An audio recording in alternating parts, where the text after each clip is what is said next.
Sunday dinner at what my family still called the family home had always been a tradition, but tonight felt different.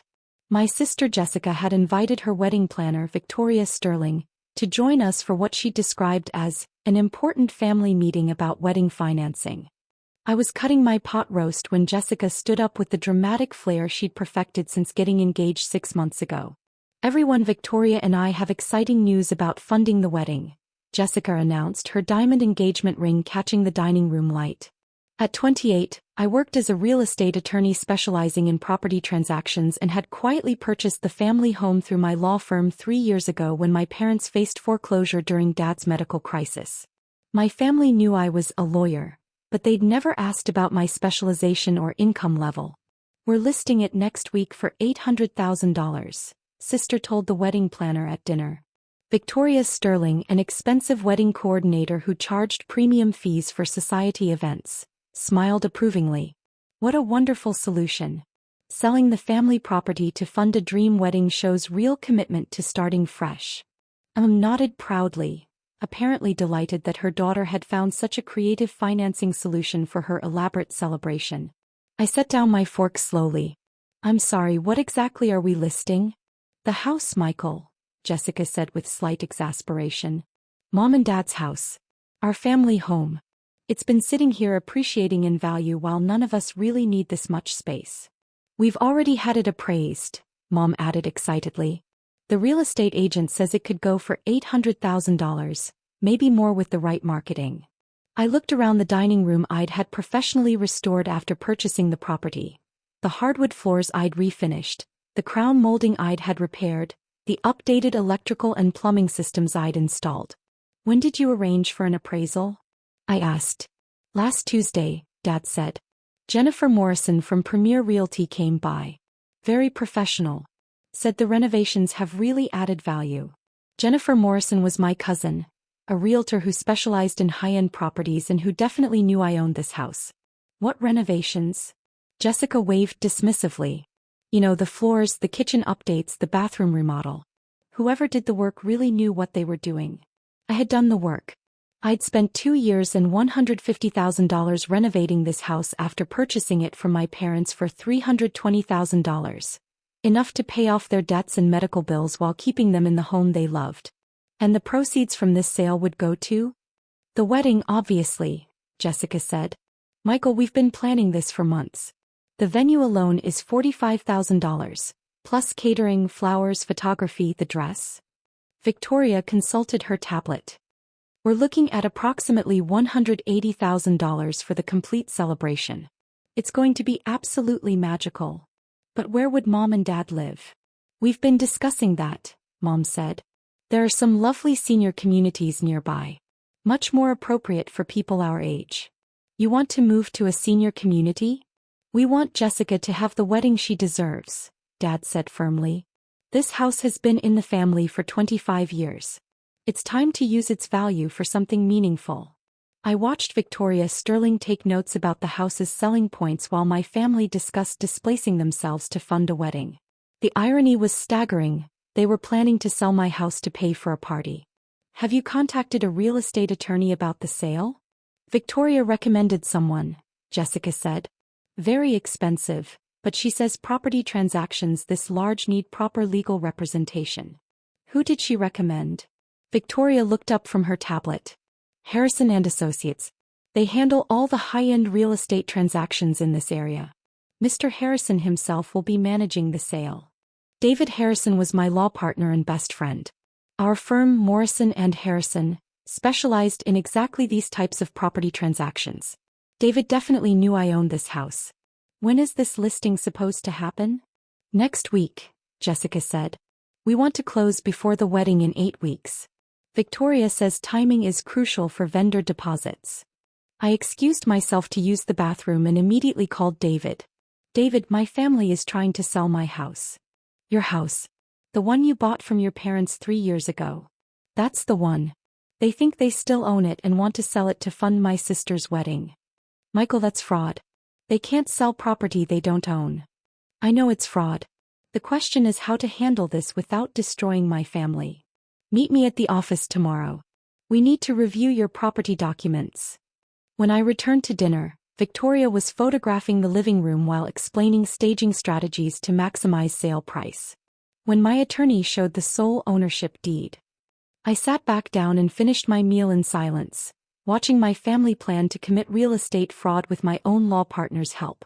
Monday morning, I arrived at Morrison and Harrison to find David already reviewing my property files.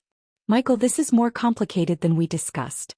Your cousin Jennifer called this morning asking about listing procedures for the Morrison family home. She knows I own it.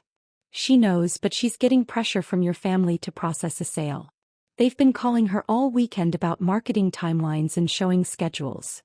I sat down across from David's desk, where my property deed was spread out next to Jessica's wedding planning materials that Victoria had apparently shared with Jennifer. What are my options? Legally, it's simple. They can't sell property they don't own. But practically, this could expose your family to criminal charges if they actually attempt to proceed. Criminal charges? Michael, attempting to sell real estate without legal ownership is fraud.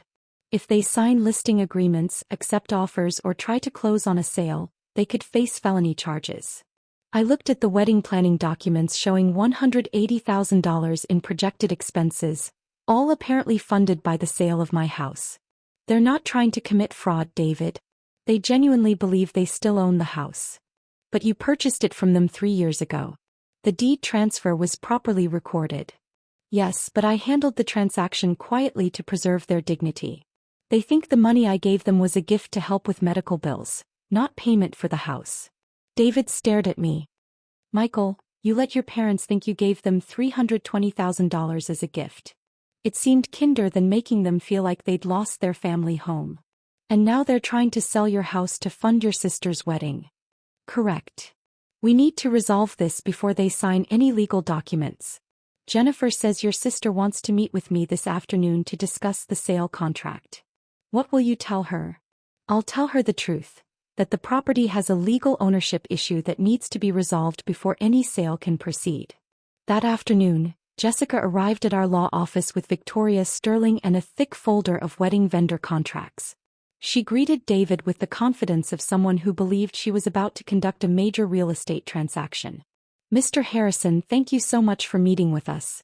Victoria says you're the best real estate attorney in the city. Ms. Morrison, I appreciate your confidence. However, there are some significant legal issues with the property you wish to sell. Legal issues? David opened my property file. The house you're planning to sell is not legally owned by your parents. The current deed holder is someone else entirely. Victoria Sterling looked alarmed. Someone else? But the family has lived there for 25 years. Living in a property and owning a property are two different things legally speaking. Jessica's face went pale. What do you mean someone else owns it? I mean that according to county records, your parents transferred ownership of that property to another party 3 years ago. That's impossible. They would have told us. David consulted the deed documents. The transfer was properly recorded and notarized. The current owner is Michael Morrison. Jessica stared at the paperwork. Michael Morrison? You mean my brother Michael? Your brother owns the house you're planning to sell to fund your wedding. Their wedding budget needed foreclosure protection. The silence in David's office was deafening as Jessica and Victoria absorbed the legal reality of the situation. This has to be a mistake, Jessica said, her voice shaking. Michael doesn't own our family home. He's just a lawyer. He doesn't have that kind of money. David spread out the complete property transaction records on his conference table. Ms. Morrison, your brother purchased this property 3 years ago for $320,000. The transaction included full deed transfer, title insurance, and proper recording with the county clerk's office. Victoria Sterling studied the documents with growing horror.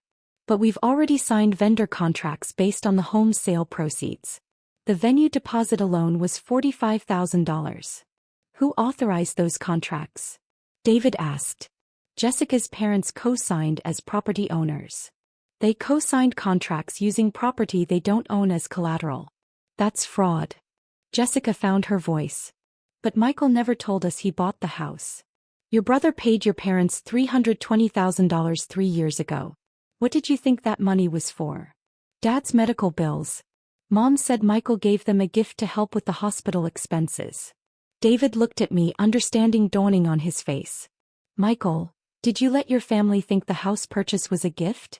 Before I could answer, Jessica turned to me with dawning realization. You bought the house. When Dad was sick, you bought our family home. Yes.